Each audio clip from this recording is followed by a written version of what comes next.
আমরা জানি পশ্চিমবঙ্গে ৩ বছর থেকে ১০০ দিনের কাজ বন্ধ হয়ে আছে। ইতিমধ্যে কলকাতা হাইকোর্ট রায় ঘোষণা করেছিল যে পশ্চিমবঙ্গে অবিলম্বে ১০০ দিনের কাজ শুরু করতে হবে এবং সেটা ১লা আগস্ট থেকে শুরু করতে হবে। কিন্তু আজকে ১৯শে আগস্ট হওয়া সত্ত্বেও এখনো পর্যন্ত পশ্চিমবঙ্গে ১০০ দিনের কাজ শুরু হয়নি। আজকে আমরা জানবো এই ১০০ দিনের কাজের বৃত্তান্ত সম্পর্কে, অর্থাৎ হাইকোর্টের রায় এবং কেন্দ্র কি ডিসিশন নিচ্ছে সেটা সম্বন্ধে। তার আগে বলে দিই, যদি আপনারা চ্যানেলটিতে নতুন হয়ে থাকেন তাহলে অবশ্যই চ্যানেলটিকে সাবস্ক্রাইব করবেন। ভালো লাগলে লাইক কমেন্ট শেয়ার করতে একদম ভুলবেন না। তো চলুন দেখে নিই বিশেষ প্রতিবেদনটি। বাংলায় ১০০ দিনের কাজ শুরু করা নিয়ে হাইকোর্টের রায়ের বিরুদ্ধে সুপ্রিম কোর্টে গেল কেন্দ্র। এই সপ্তাহে শুনানির সম্ভাবনা। কি বলেছে? জুন মাসের শুনানিতে ১লা আগস্ট থেকে রাজ্যে ১০০ দিনের কাজ শুরু করতে বলেছিল কলকাতা হাইকোর্ট। উচ্চ আদালতের এই নির্দেশকে চ্যালেঞ্জ করেই শীর্ষ আদালতে গেল কেন্দ্রীয় সরকার। চলতি সপ্তাহেই এই মামলাটির শুনানির সম্ভাবনা রয়েছে। ১০০ দিনের কাজ চালু করা নিয়ে হাইকোর্টের নির্দেশের বিরুদ্ধে সুপ্রিম কোর্টের দ্বারস্থ হল কেন্দ্র। গত ১লা আগস্ট থেকে রাজ্যে ১০০ দিনের কাজ শুরু করতে বলেছিল হাইকোর্ট। উচ্চ আদালতের এই নির্দেশকে চ্যালেঞ্জ করে এবার কেন্দ্র সরকার যেহেতু আহ শীর্ষ আদালতে গেল, এবার দেখা যাক কি হয় শুনানিতে। ১০০ দিনের কাজ পশ্চিমবঙ্গে প্রায় ৩ বছর ধরেই বন্ধ হয়ে রয়েছে, যা নিয়ে সরব বাংলার শাসক দল তৃণমূল। কিন্তু এই প্রকল্পের জন্য প্রয়োজনীয় টাকা কেন্দ্র সরকার আটকে দিয়েছে। অভিযোগ, পশ্চিমবঙ্গকে কেন্দ্রের দেওয়া ১০০ দিনের কাজের টাকা নিয়ে বিস্তর দুর্নীতি হয়েছে। প্রকৃত সুবিধাভোগীদের বঞ্চিত করে ওই টাকা অন্যদের ব্যাংকে অ্যাকাউন্টে পাঠানো হয়েছে। এই যুক্তিতেই এই রাজ্যে ১০০ দিনের কাজের বরাদ্দ টাকা আটকে রেখেছে কেন্দ্র। হাইকোর্টে এই মামলা বিচারাধীন।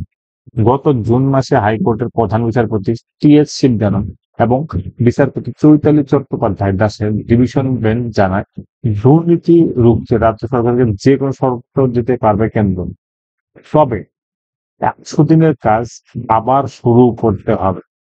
সমগ্র প্রকল্পটিকে বন্ধ করে রাখা যাবে না। প্রধান বিচারপতি বলেন, এই সংক্রান্ত সমস্ত অভিযোগ ২০২২ সালের আগে। সেই সব নিয়ে আপনারা যা খুশি পদক্ষেপ করুন, কিন্তু এখন প্রকল্পের কাজ চালু করা হোক। ১০০ দিনের কাজে দুর্নীতির অভিযোগ তুলে কেন্দ্রীয় দল এ রাজ্যে এসেছিল। তারা হুগলি, পূর্ব বর্ধমান, মালদা, দার্জিলিং এই ৪ প্রায় ৫০০ লক্ষেরও বেশি টাকার দুর্নীতির অভিযোগ করেছিল। গত জুন মাসের শুনানিতে প্রধান বিচারপতি শিবগানমের বেঞ্চ তার পর্যবেক্ষণে জানায়, বাংলায় ১০০ দিনের কাজ নিয়ে একাধিকবার হাইকোর্টে শুনানি হয়েছে। রাজ্যের দুর্নীতি, অনিয়ম ও কেন্দ্রীয় দল নিয়ে আদালত কিছু বলছে না। কিন্তু যারা কাজ করতে পারছেন না বা কাজ করেও যারা প্রাপ্য টাকা পাচ্ছেন না, তাদের কেন ভুগতে হবে? কাজ কেন আটকে রাখা হবে? প্রয়োজনে যে ৪ জেলা থেকে দুর্নীতির অভিযোগ উঠেছে সেই জেলা বাদ দিয়ে বাকি অংশে ১০০ দিনের কাজ অবিলম্বে চালু করতে হবে বলে জানায় উচ্চ আদালত। আদালত জানায়, এটি একটি দীর্ঘমেয়াদী প্রকল্প যার পুরো টাকাই দেয় কেন্দ্রীয় সরকার। সরাসরি শ্রমিকদের ব্যাংক অ্যাকাউন্টে টাকা পৌঁছে যায়। জনস্বার্থে এই কাজ চালু হওয়া দরকার। ২০২১ সালের ডিসেম্বর মাস থেকে পশ্চিমবঙ্গে ১০০ দিনের কাজের মজুরি দেওয়া হচ্ছে না। এই অভিযোগ তুলে হাইকোর্টে মামলা করেছিল পশ্চিমবঙ্গ ক্ষেত মজদুর সমিতি। মামলাকারীদের তরফে আদালতে আবেদন করা হয় যে এখনো পর্যন্ত যা বকেয়া মজুরি সেই টাকা অবিলম্বে মিটিয়ে দেওয়া হোক। তাছাড়া এতদিন টাকা বন্ধ করে রাখার জন্য 0.05% হারে সুদ দেওয়ারও দাবি জানানো হয়। একই বিষয়ে হাইকোর্টে পৃথক মামলা করেছিলেন রাজ্যের বিরোধী দলনেতা শুভেন্দু অধিকারী। তার অভিযোগ, এই কেন্দ্রীয় প্রকল্পের টাকা নয়ছয় করা হয়েছে, তাই সিবিআই তদন্তের আবেদনও জানান শুভেন্দু। ১০০ দিনের কাজের বিরুদ্ধে অভিযোগ ছিল, প্রকৃত জব কার্ড হোল্ডারদের অধিকাংশ এই প্রকল্পের সুবিধা পাননি। মৃত ব্যক্তিদের নামে টাকা নেওয়া হয়েছে, এমনকি নকল বাস তৈরি করে টাকা নেওয়া হয়েছে। বিষয়টি খতিয়ে দেখতে পশ্চিমবঙ্গে দল পাঠায় কেন্দ্র, অর্থাৎ সেন্ট্রাল টিম পাঠিয়েছিল। ২০২৪ সালে পঞ্চায়েত এবং গ্রামীণ উন্নয়ন দপ্তরের সচিব হলফনামা দিয়ে জানায়, ১০০ দিনের কাজে কেন্দ্রীয় দল ৬১৩ কোটি টাকার অনিয়ম খুঁজে পেয়েছে। তার মধ্যে ২১০,৩৫,০০,০০০ টাকা উদ্ধার হয়েছে। এরপর আদালতের নির্দেশে একটি ৪ সদস্যের কমিটি গঠন করা হয়, যা জেলা অনুযায়ী প্রকৃত উপভোক্তাদের তথ্য যাচাই করবে।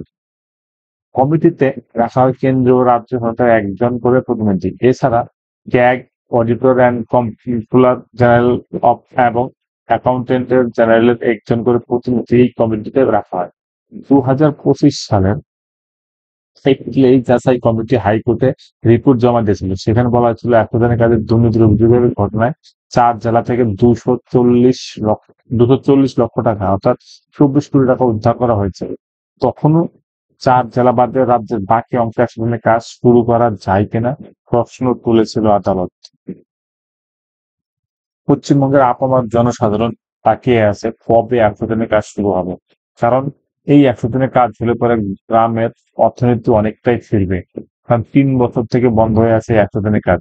ফলে সাধারণ মানুষ ভীষণ সমস্যায় পড়েছেন। তারা চাচ্ছেন অবিলম্বে পশ্চিমবঙ্গে 100 দিনের কাজ শুরু হোক। এই 100 দিনের কাজ হলে পরে তারা যেরকম কাজ পাবেন সেরকমই পার্মানেন্ট কিছু অ্যাসেটও কিন্তু তৈরি হবে, যেখান থেকে উপকৃত হবেন পশ্চিমবঙ্গের সাধারণ মানুষ এবং জব কার্ডধারীরা। বিভিন্ন অভিযোগ থাকতেই পারে, কি অভিযোগ সেটা নিয়ে দ্রুত সুরাহা হোক, এটাই চাচ্ছেন পশ্চিমবঙ্গের জনগণ। কেন দীর্ঘদিন ধরে এই কাজ আটকে থাকবে, কেন পেমেন্ট পাবে না, কেন 100 দিনের কাজ কেন্দ্র বা রাজ্য উভয়ে দায়িত্ব নিয়ে তাদের সঙ্গে শুরু করছে না।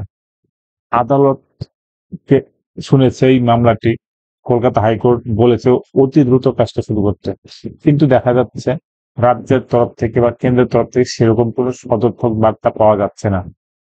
জনসাধারণের আকুল আবেদন রাজ্য সরকার এবং কেন্দ্র সরকারের কাছে পশ্চিমবঙ্গে 100 দিনের কাজ যত দ্রুত সম্ভব শুরু করা হোক।